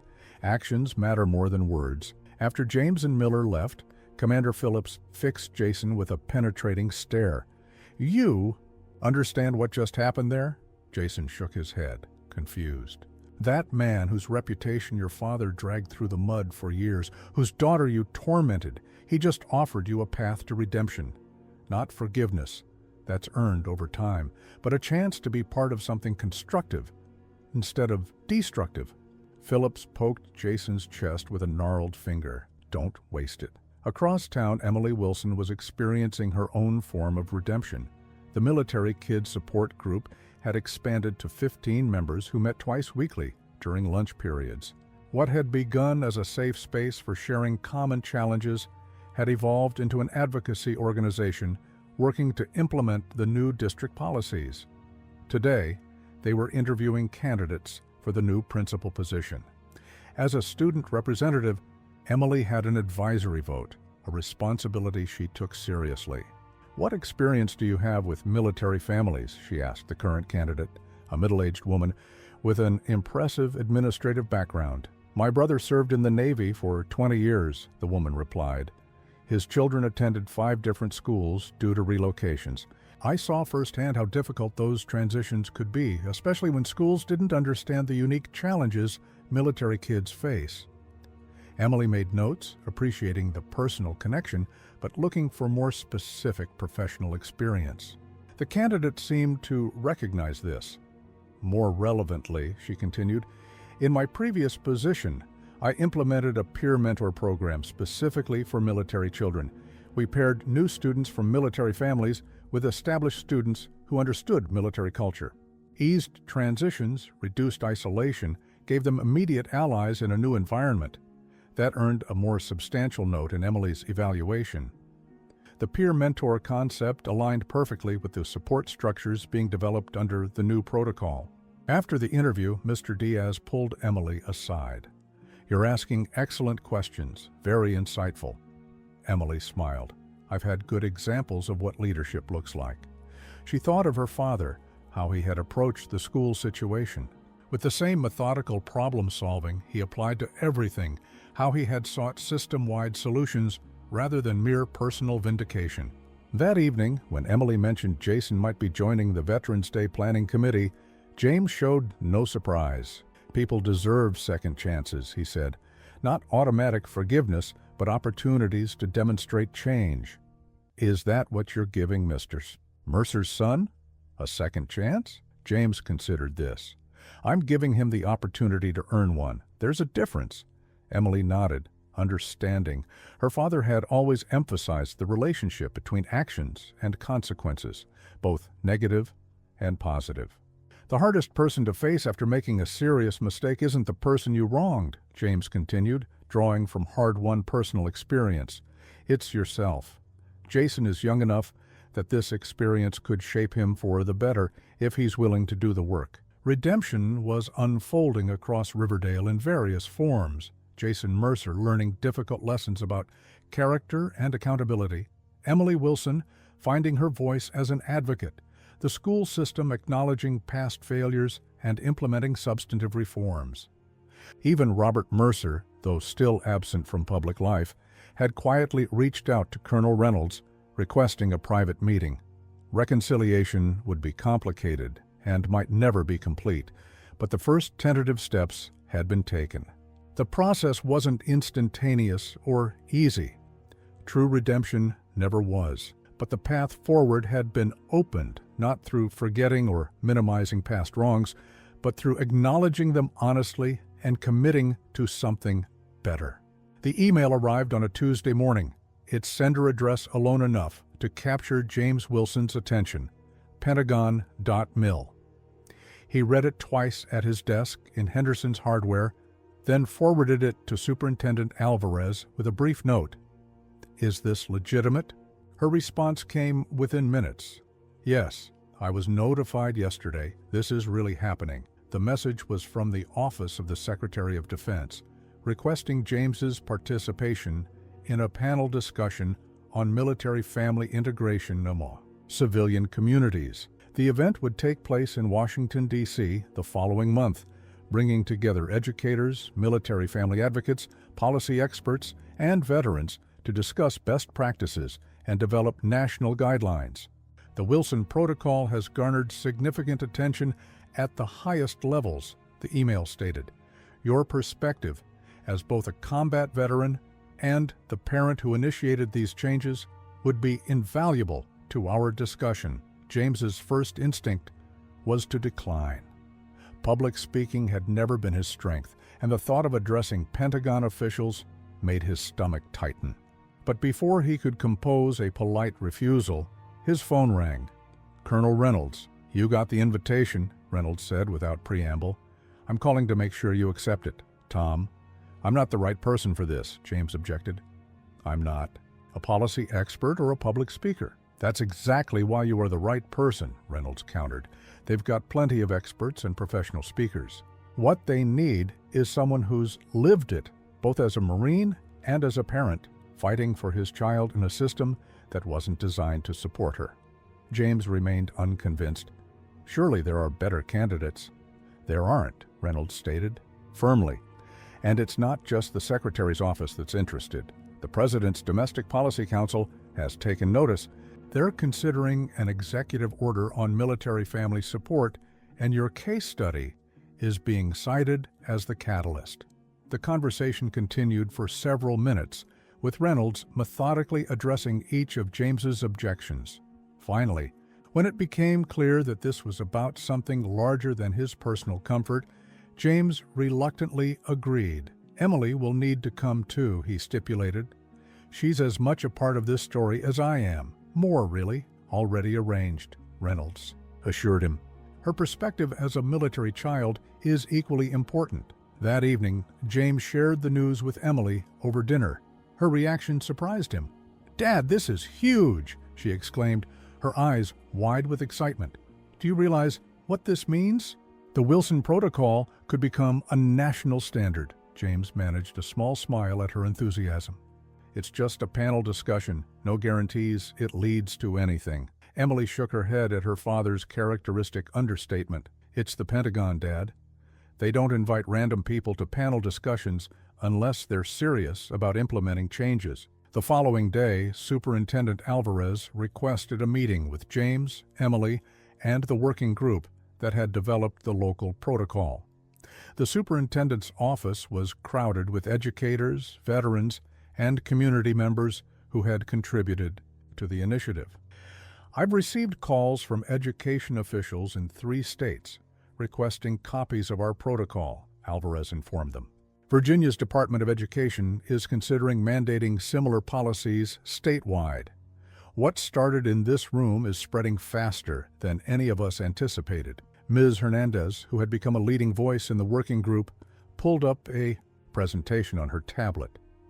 "I've been tracking media coverage and policy responses," she explained, displaying a map of the United States with highlighted regions. "These are all school districts that have either implemented or are considering similar protocols, 32 and counting." James listened to the updates with a mixture of pride and disbelief.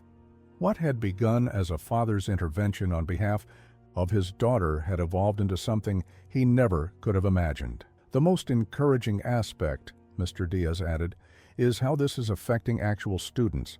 Our military kids support group has become a model. We've had video calls with counselors from bases in Germany, Japan, and South Korea who want to implement similar programs." As the meeting continued, James remained quiet, taking it all in. Emily, by contrast, actively participated in the discussion, suggesting refinements and sharing insights from her own experience. Her confidence had blossomed over the past weeks, her natural leadership abilities emerging as she advocated for other military children. After the meeting, Captain Rodriguez from Pentagon Public Affairs called to discuss logistics for the upcoming panel. She explained that transportation and accommodations would be arranged for James and Emily, along with preparation sessions to help them feel comfortable with the format. "We're also inviting several other families who have been affected by similar issues," Rodriguez informed him. "The Secretary wants to ensure this isn't viewed as an isolated incident, but as a systemic problem requiring comprehensive solutions." James appreciated the thoroughness of the approach. This wasn't just political theater or a public relations exercise.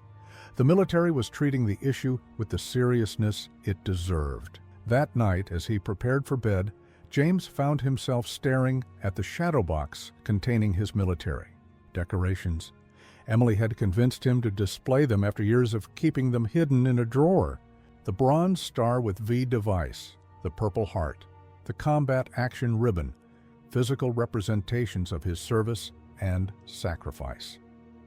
Beside the shadow box, he had recently added a framed copy of the Wilson Protocol, different battles, different victories, but connected by the same core values that had guided him throughout his life. His phone chimed with a text message from Kevin Miller. "Just got my invitation to the Pentagon panel. Proud to stand beside you again, brother." One by one, the men whose lives James had saved in Afghanistan were being invited to participate, their stories forming essential context for understanding the challenges military families faced during and after service. The broken warrior narrative that had defined James in Riverdale for so long was being rewritten, not just locally but potentially nationally. The man who had once been whispered about as a failure was now being consulted by the highest levels of government. More importantly, his daughter was thriving, having transformed a painful experience into an opportunity for growth and leadership. Emily's advocacy for military children had given her purpose and confidence beyond anything James could have envisioned. As he turned out the light, James reflected on the unpredictable path that had led here. 10 years ago, wounded and haunted by the loss of his teammates, he couldn't have imagined this future. Sometimes it seemed the greatest battles yielded the most unexpected victories. 6 months after the confrontation at Lincoln High School, the hallways buzzed with the familiar energy of a new academic year. Emily Wilson, now a junior, navigated the corridors with a confidence that would have been unimaginable the previous spring. Students greeted her by name, teachers checked in with casual warmth, and the military kids support group she now co-led had grown to 27 members. The physical space of the school had changed as well.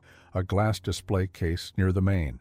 Entrance showcased military service connections, photographs of alumni in uniform, a map tracking current deployments of parents, resources for military families.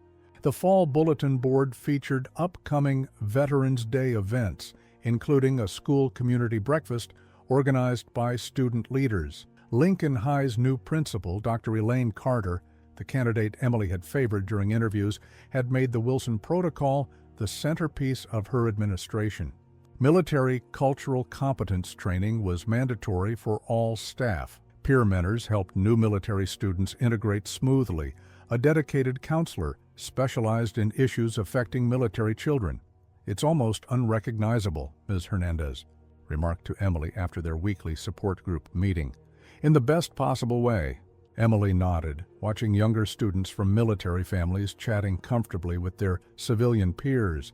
It's what school should have been like all along. Across town at Henderson's Hardware, James Wilson had reluctantly accepted a promotion to assistant manager.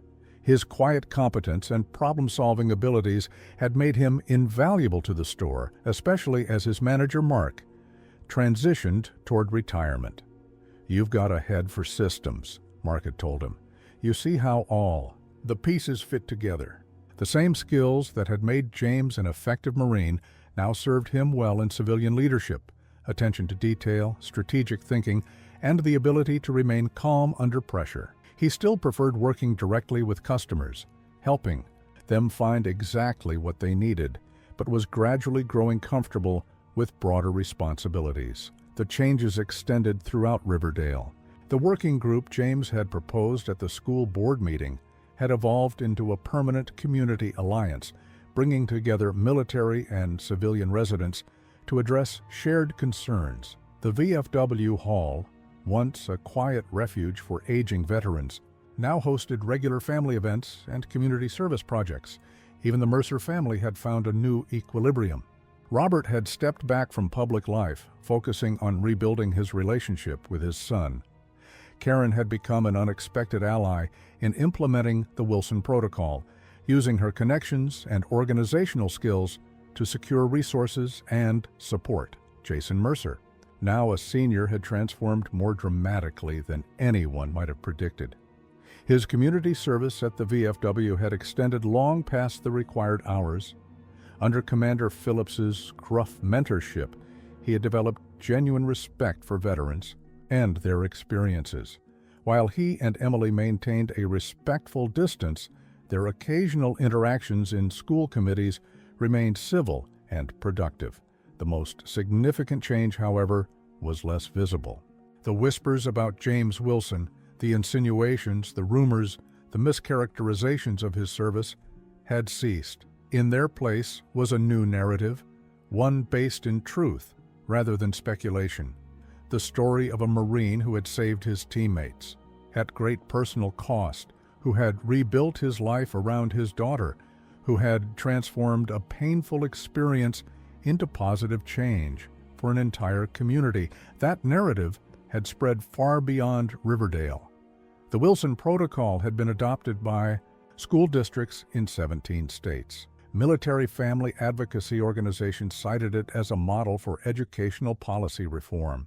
James had received letters from veterans across the country thanking him for standing up not just for his daughter, but for all military children. The Pentagon panel discussion had exceeded all expectations. James, initially nervous and reserved, had found his voice when speaking about Emily's experiences. His straightforward account of the systemic failures she had encountered and the practical solutions developed in response had resonated with policymakers seeking actionable approaches rather than theoretical frameworks. Emily had been equally impressive, articulating the perspective of military children with clarity and conviction. Her suggestion that students themselves be involved in developing and implementing support programs had been incorporated into the final recommendations presented to the Secretary of Defense. One Wednesday afternoon, as Emily completed college application essays in the school library, her phone buzzed with a text from her father. "Check your email." She opened her inbox to find a message from the Military Child Education Coalition inviting her to speak at their annual conference. The subject line read, "Student Leadership Panel, Wilson Protocol Implementation." Emily stared at the screen, momentarily overwhelmed. 2 years ago, she had been an isolated teenager, enduring daily torment, afraid to walk the hallways of her own school. Now she was being invited to address a national conference about the very policies her experience had helped create. As she contemplated the invitation, Mr. Diaz approached her table. "Good news?" he asked, noting her expression. Emily showed him the email. The counselor smiled broadly. "You should absolutely do this," he encouraged. "Your perspective is invaluable, especially for educators who might not understand what military kids go through." "It's intimidating," Emily admitted. "Speaking in front of all those people." "You've already done the hard part," Diaz reminded her. "You lived through it. You helped create the solution. Sharing that experience is just the next logical step." Later that evening, as she discussed the invitation with her father over dinner, Emily reflected on how much had changed, not just in their community, but within herself. "I used to try to hide that you were a Marine," she confessed. "I never talked about your service or your injury. I wanted to blend in, to avoid the comments and the looks." James nodded, understanding completely. "And now," Emily smiled, "now I'm proud to be a military kid, not because it makes me special or different, but because it's part of who I am. It's part of my story." The Wilson Protocol had created a new normal, not just policies and programs, but a fundamental shift in how military families were perceived and supported. The broken warrior and his daughter had found not only healing but purpose in their journey from isolation to integration, from targets to leaders. The new normal wasn't perfect. Change never came without resistance, setbacks, or complications. But it was built on a foundation of truth, respect, and understanding, values that James Wilson had embodied throughout his life, in and out of uniform. Values that Emily now carried forward in her own way, with her own voice. 1 year to the day after James Wilson walked through the doors of Lincoln High School to defend his daughter, he stood in the same building for a very different purpose. The auditorium was filled to capacity with students, parents, educators, and community members gathered for the official dedication of the Wilson Center for Military Family Support. What had begun as a single room for the student support group had expanded into a comprehensive resource center serving military families throughout the district. The center offered academic support, counseling services, transition assistance for new students, and community integration programs, all guided by the principles established in the Wilson Protocol. James adjusted his tie uncomfortably as he waited in the wings. Public recognition still made him uneasy, but Emily had convinced him of the importance of this moment, not for his ego, but for what it represented to military children watching from the audience. "They need to see that their voices matter," she had insisted, "that standing up for themselves can lead to real change." On stage, Superintendent Alvarez was concluding her remarks. A testament to what can happen when we listen to those who have been marginalized, when we acknowledge systemic failures, and when we commit to doing better. The Wilson Protocol has transformed not just our district, but schools across the nation. She gestured toward the side of the stage. "Please welcome the father and daughter whose courage and persistence made all this possible, James and Emily Wilson." The applause was thunderous as they walked onto the stage. Emily moved with confidence in a blue dress she had chosen for the occasion, while James followed, with the measured stride that had become his signature. Deliberate, unhurried, grounded, Emily spoke first, her voice clear and steady, as she addressed the gathered community. She described her experiences as a military child, the challenges of watching her father struggle with both visible and invisible wounds, the isolation she had felt in a school system unprepared to support students like her. The Wilson Protocol isn't just about preventing bullying, she explained. It's about creating environments where military children can thrive, where their unique experiences are understood and valued, where the sacrifices their families have made are recognized and respected. She introduced several students from the ECGOS support group, each sharing brief stories of how the new policies had impacted their educational experiences.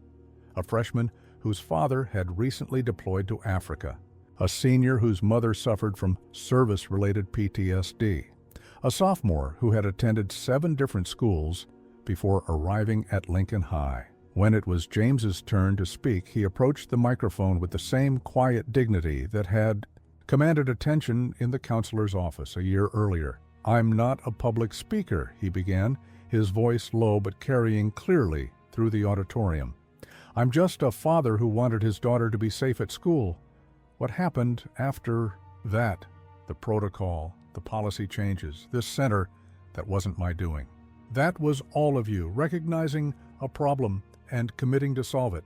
James glanced at Emily, drawing strength from her presence. "When I returned from Afghanistan, I kept to myself. I thought that was the right thing to do, to carry my burdens. Privately, to avoid asking for help, to keep my head down and just get through each day. I thought I was protecting Emily from the harder parts of my service and my injuries." He paused, gathering his thoughts. "I was wrong. By isolating myself, I inadvertently isolated her too. By staying silent about my experiences, I left a vacuum that others filled with rumors and misconceptions. By trying to be invisible, I made it easier for people to write their own narratives about who I was and what had happened overseas."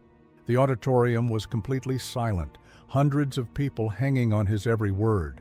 The most important lesson of the past year isn't about bullying or school policies or even military family support. It's about the danger of silence and the power of truth. It's about the responsibility we all have to build bridges between different communities and experiences. As James concluded his remarks, Superintendent Alvarez unveiled a plaque that would hang at the entrance to the new center. It bore a simple inscription: "The Wilson Center for Military Family Support, where service is honored, sacrifice is recognized, and every child belongs." The ceremony continued with presentations from state education officials, military family advocacy organizations, and even a video message from the Secretary of Defense announcing the national implementation of core elements from the Wilson Protocol. Jason Mercer, now in his first year of college, returned for the dedication. During the reception afterward, he approached James and Emily with noticeable nervousness. "I wanted you both to know," he said, "I've been accepted into the ROTC program at Virginia Tech. Commander Phillips wrote my recommendation letter." Emily's expression registered surprise while James simply nodded. The boy who had once tormented his daughter for her military connections was now embarking on his own path of service, a transformation neither could have imagined a year earlier. As the event wound down, James found himself standing beside Colonel Reynolds near the refreshment table. "Did you ever imagine it would come to this?" Reynolds asked, gesturing toward the crowded room where military and civilian community members mingled comfortably. James shook his head. "I just wanted the bullying to stop. Sometimes the smallest actions have the largest impacts," Reynolds observed. "One Marine walking into a school to defend his daughter starts a national policy movement. That's a legacy to be proud of, James. Legacy." The word lingered in James's mind as he watched Emily across the room, speaking animatedly with a group of younger military kids who clearly looked up to her. His legacy wasn't just the lives he'd saved in combat or the medals locked in his desk drawer. It was this: the changes set in motion, the systems improved, the connections forged. Most of all, it was Emily herself, strong, confident, compassionate, carrying forward the values he had tried to instill through example rather than words. Service, integrity, perseverance, standing up for those who couldn't stand up for themselves. As the sun set over Lincoln High School, casting long shadows through the windows of the newly dedicated Wilson Center, James Wilson finally accepted a truth he had been resistant to acknowledge. The broken warrior narrative had never been accurate.